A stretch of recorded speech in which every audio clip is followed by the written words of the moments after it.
and welcome to Terry Talks Movies. This time around, I've got 3 horror movies that Umbrella Entertainment sent me to review.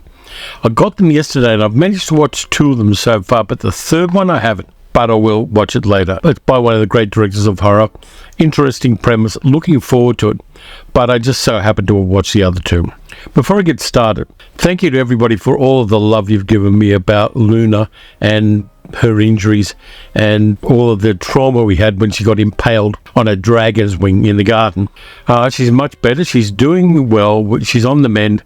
And I've been overwhelmed by the kindness of people commenting about this. And it's really touched both myself and Sal that you've done that. And I really appreciate it. And thank you so much for just the consideration and the kindness that's been shown to us during this really horrible time. But let's get started. I'll do the one that I haven't watched first because I can waffle on about the other 2 at length. This one is from 1988, so you know it's good. Directed by George A. Romero, the man himself, The Night of the Living Dead, The Crazies, all the other wonderful things he did. And this one crosses over with monkey horror. And it's a little film called Monkey Shines, starring Jason Beghe. And the story is pretty cool. And the story goes that a young athlete ends up being a quadriplegic. He's hit by a truck. He ends up being quadriplegic. And at the prompting of a friend of his, he gets a service animal to help him out. And that service animal is a capuchin monkey called Ella. What the guy, his name is Alan, doesn't know is that Ella has been an experimental animal and has been injected with a serum that increases her intelligence. What could possibly go wrong? Simple answer, lots of things. You got that story arc and plot arc of a helpless person being terrorized by a creature he can't control. It's kind of like Rear Window, with Alan being the James Stewart character and the little capuchin monkey being Raymond Burr. That's a big stretch, isn't it? But anyway, Umbrella have put this out in a really nice solid box set. There's your box. There's the back of it with all of the details, and I'll do a little bit of a freeze frame so you can check out the extras, which are quite substantial. It's a limited edition of 400, and it is Region B locked. I'll peel off the card on the back, which is not as easy as I thought it was going to be. And you've got a nice little horror image, nice piece of artwork there. I'm really looking forward to watching this one too, by the way. I'm in the mood for a bit of horror. We'll do the movie itself. There's another slip case inside it with quite a terrifying image. And there's the text on the back says, "Once there was a man whose prison was a chair. The man had a monkey that made the strangest pair. The monkey ruled the man, it climbed inside his head, and now as fate would have it, one of them is dead." See, it says it all there. They put a poem on the back of it, I mean, really. And there is the inside cover. Very cool. There's the back, which has much of the same information as the other one. This has the reversible cover that Umbrella do here in Australia, where the Australian censorship rating is on one version of it. But that's the version that doesn't have it. I always put in the version that doesn't have the censorship rating on it once I get these movies, because censorship really doesn't do it for me. I'm not a kid. I don't need it to tell me that it's got horror and all the other good stuff it's got in it. What actually does it have? I'm going to read the description. Medium level sex scenes. Medium level coarse language. Medium level violence. Yeah, between the 3 of them, pretty good. So not only do you get all of that, you get posters. Of course you get a reversible poster with this. There's one side of it with the kin monkey. There's the other side of it with all the horror you could ever want. But because this is a hardcover box by Umbrella, you know there's more stuff. And we also get some art cards. There's Alan all wired up and ready to go. There's Alan with the love interest, because there always has to be one. There's Alan, I think, about to be shaved by a monkey, which is not a sentence I ever thought I'd have to say. There's Alan's friend, who is the guy who got him the experimental monkey. Another bit. There's Ella the monkey, looking incredibly trustworthy. There's the love interest played by Kate McNeil. There is Alan being terrorized by a monkey. So good quality lobby card style art cards. Always like those. And you get a booklet as well. So there's even more. Let's see what we've got in the booklet. A We Got Fun, The Kept Man Syndrome in Monkey Shines by Lee Gambon. That's actually a good title. I like that. Good work, Lee. Let's see what else we've got in here. Monkey Shines, an experiment in fear production notes. So we've got that. And there's an about the filmmakers part of the production notes. Joyce Van Patten Goes Bananas, Remembering Monkey Shines by Lee Gambit. Lee's got 2 essays in this. So rock solid extras on this one. And I'm sorry I didn't watch it instead of one of the others, because there's one of the others I find a little bit less wonderful potentially than Monkey Shines. And I'll talk about that one next, because I'm leaving the third one for last. And that's the one that's in the title. An Australian Splatterpunk movie from 2022, which is something special. But before we get that, we're going back to 1999 for Stigmata, starring Gabriel Byrne, Patricia Arquette. It's also got Jonathan Pryce in it. It's a religious horror movie. Now, I'll show you the package first. You've got that image there. This one is, again, region B locked, and there's 1,700 in this release. I've got 1,384 for those who are keeping count. You've got the J card there with all the information, and I'll just freeze on that for you. Take the J card away. And you got a little bit of that kind of religious iconography there. Inside you've got that image. And on the back you've got the usual kind of thing you have on the back of standard Blu-rays. This one doesn't have a poster, which I'm okay with. A priest in a Brazilian church dies, and the priest's church is very unusual. All the people around it are very devout. There's a statue of the Virgin Mary which is bleeding real room temperature. There's a statue in the church which is bleeding real blood at body temperature, which is always an indication that something's going on. And while he is having his funeral service, a little kid steals the rosary of the priest and sells it to a tourist lady in a market, because capitalism is everywhere. The tourist lady sends it to her daughter, who is a hairdresser living in Philadelphia, played by Patricia Arquette, her name's Frankie. And the moment she touches this rosary, she starts having these kind of flash memories of being crucified, and she starts manifesting stigmata. She manifests holes in her wrists, holes in her feet eventually. She manifests a crown of thorns, and she goes to the hospital, and the doctors are going, "What did you do to yourself? What's going wrong here?"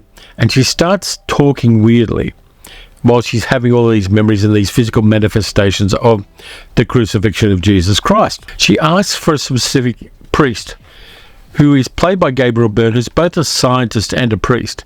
He's investigating kind of manifestations of holy stuff on behalf of the Vatican. His boss is played by Jonathan Pryce, and he is doubting his faith.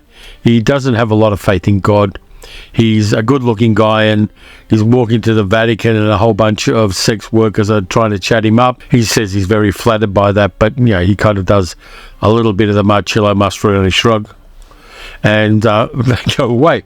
So basically, he's got a bit of riz to him. Meanwhile, Frankie is on a train with her friends, and the train goes out of control a bit, and she suddenly is suspended in the middle of the train carriage and is flogged on her back by something unseen. Fortunately, there's a Catholic priest in the carriage who sees this, tells the Catholic Church, and they send Gabriel Byrne to investigate. What they find out is that a new part of the Bible has been found, the Chronicle of Thomas, which has some stuff in it that really challenges the worldly might of the Catholic Church, and if it's real, can change everything. So the Catholic Church is definitely not in favour of this, and so they're trying to get Gabriel Byrne's priest to dissuade this young lady from telling anybody she's got this.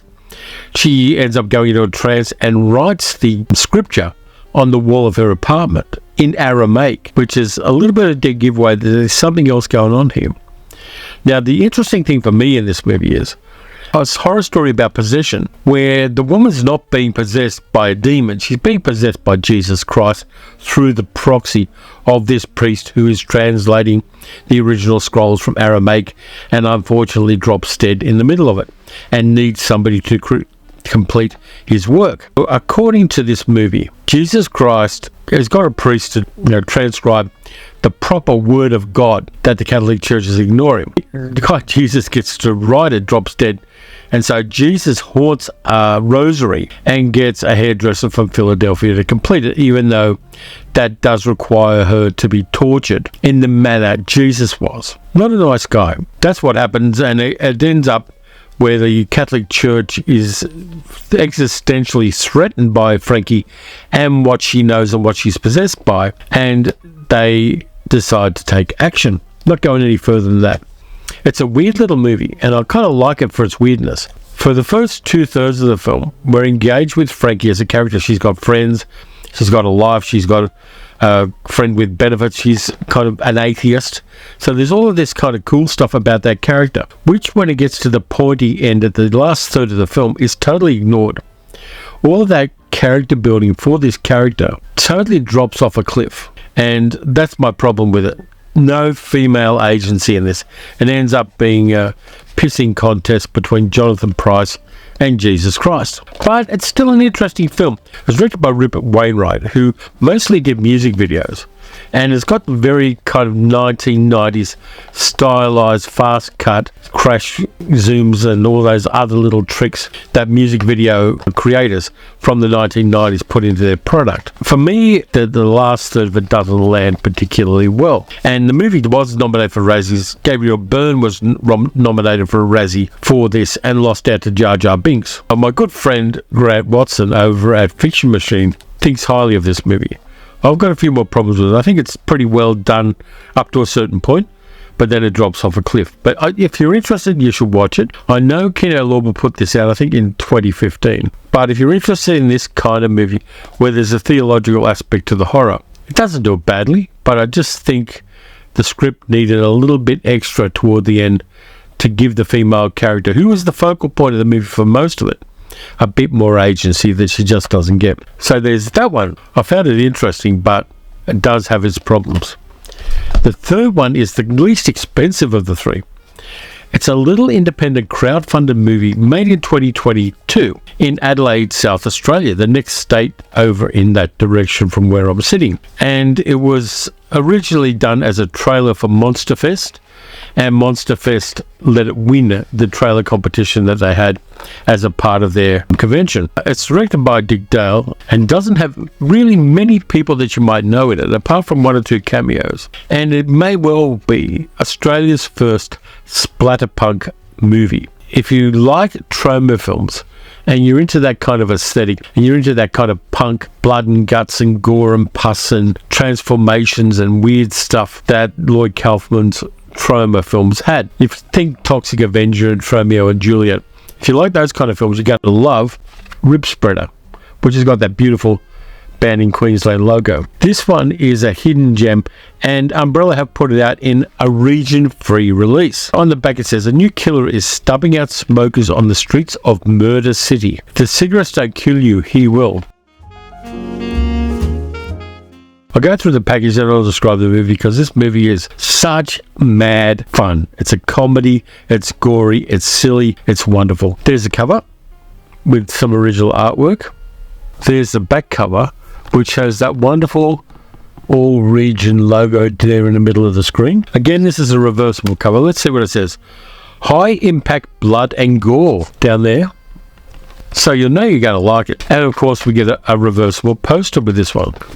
There's one side with that artwork, and there's that side with that artwork, which I think I prefer. So what's the movie about? It's set in a place called Murder City, which is basically Adelaide. Adelaide has a history of weird and unusual murders in it. So calling Adelaide Murder City in the context of this movie is a little bit of an Australian in-joke. And 150 kilometres north of Adelaide is Snowtown. And if you've seen the movie Snowtown, you know what happened there. So the movie is about a guy called Brian, played by Tommy Darwin. In the 1970s, he was a spokesmodel for a brand of cigarettes. Now, as the movie opens, Tommy is burying his mum, who died of lung cancer and took up smoking because her son was the spokesmodel for a kind of cigarette. I just buried my mother from cancer. Sorry, man. So Brian is obviously grieving and racked up, and things aren't going well in his life. He lives in a tiny flat with a very nasty landlord. He's obsessed with a stripper and sex worker who works out of a very gothy nightclub called Club Grotesque. Her name is Gypsy Lee, played by Marty Russo. And he has a cringy financial relationship with Gypsy, and he thinks he's in love with her, and he is pathetic around her, and he is not living his best life one tiny bit. Murder City has lots of things going wrong. There are people being killed all over the place, and missing persons posters are everywhere.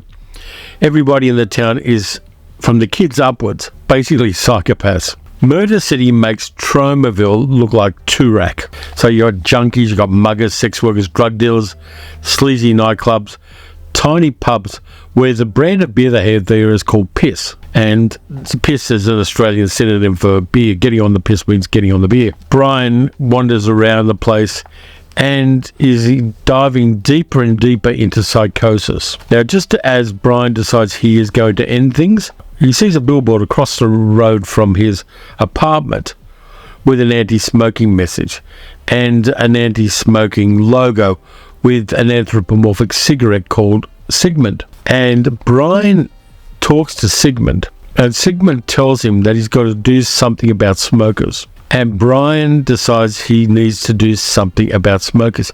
He goes into a psychotic fugue, and he kills a smoker who's quite nasty to him, and takes his lungs, which he washes out and is going to turn into part of a costume. He's doing the Buffalo Bill thing from Silence of the Lambs, only with lung tissue, which is quite imaginative. He encounters a whole bunch of things, like a bunch of punks who want to kill him for his adrenal glands because they can get high eating his adrenal glands. So you've got cannibalistic punk strippers, which is kind of cool. There's a Toxic Avenger 2 poster on the wall of his best friend's apartment. And as Brian goes deeper into psychosis, happens to be Hard Rubbish Week in Murdertown.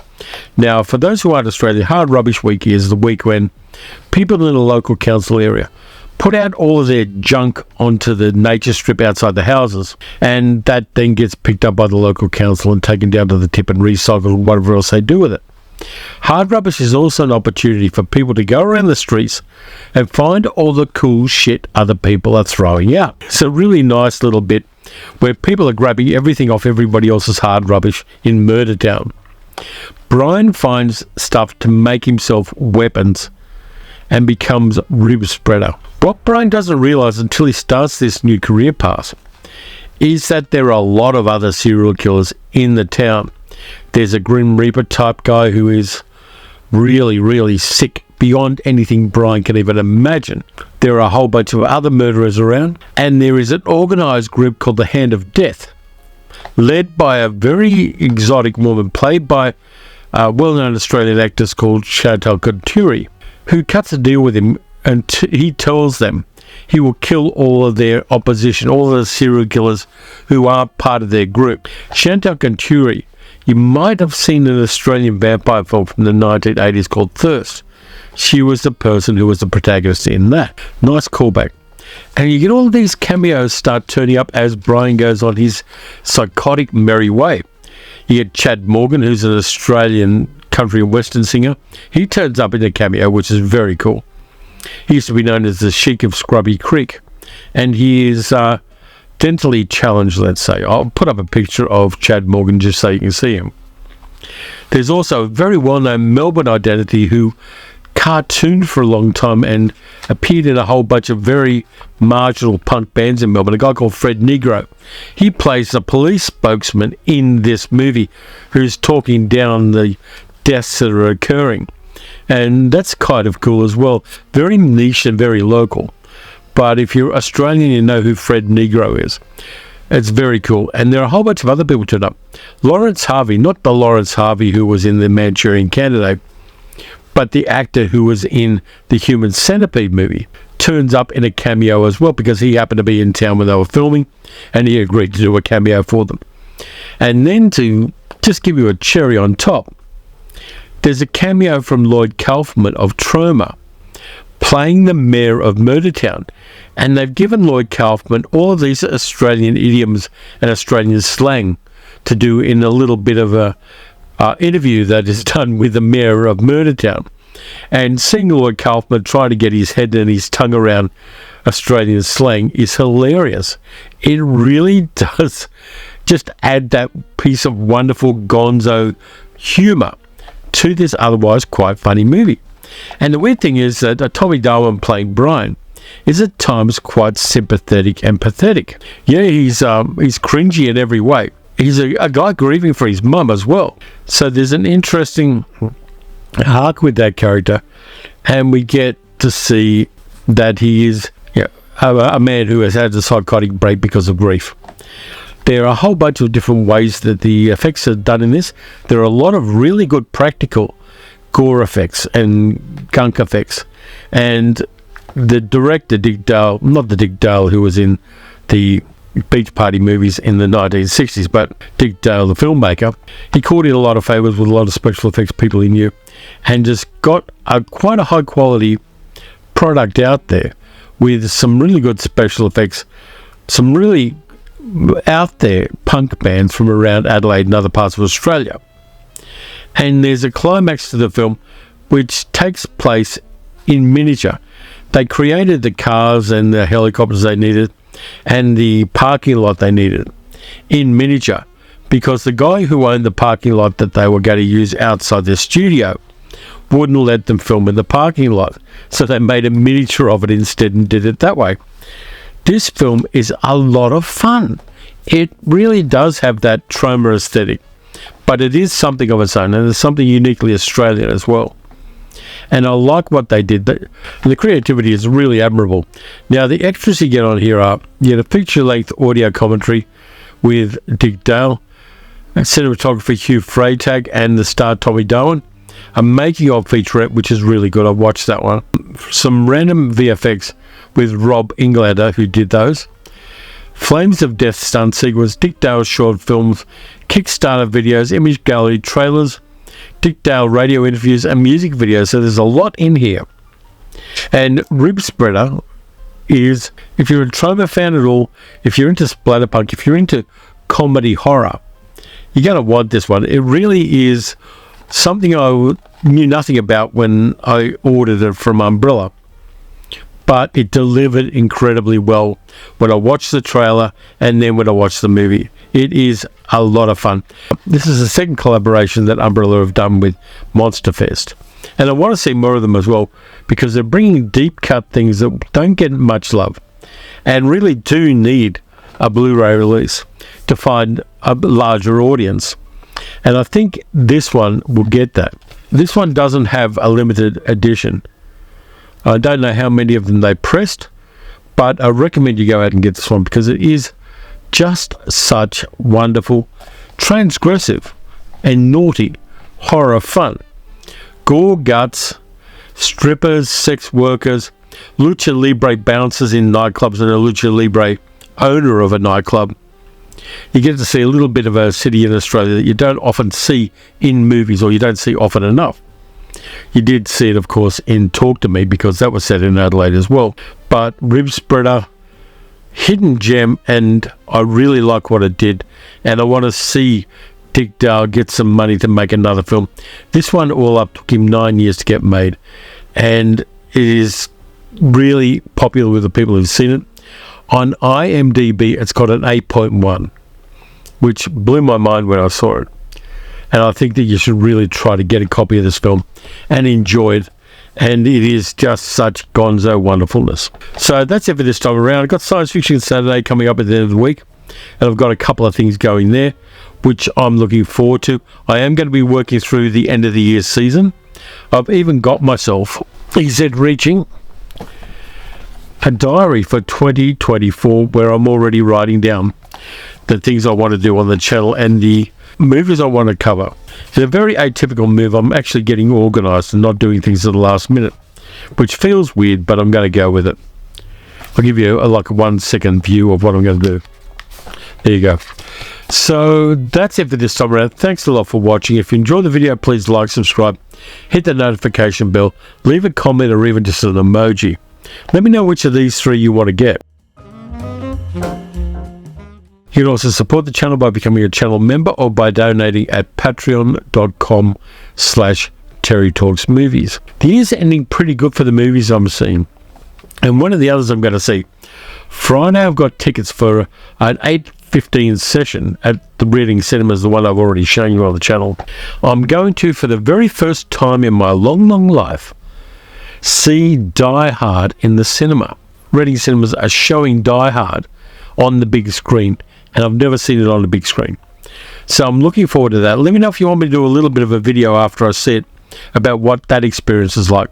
I've already done a video about when I first saw Die Hard, which I will post a link to at the end of this video. And I'm looking forward to watching it on the big screen with a mad audience of people who love Die Hard. So until next time, watch some good movies, watch some bad movies, watch some mad little cult films that reward you enormously for the time you spend watching them. And I'll catch you next time.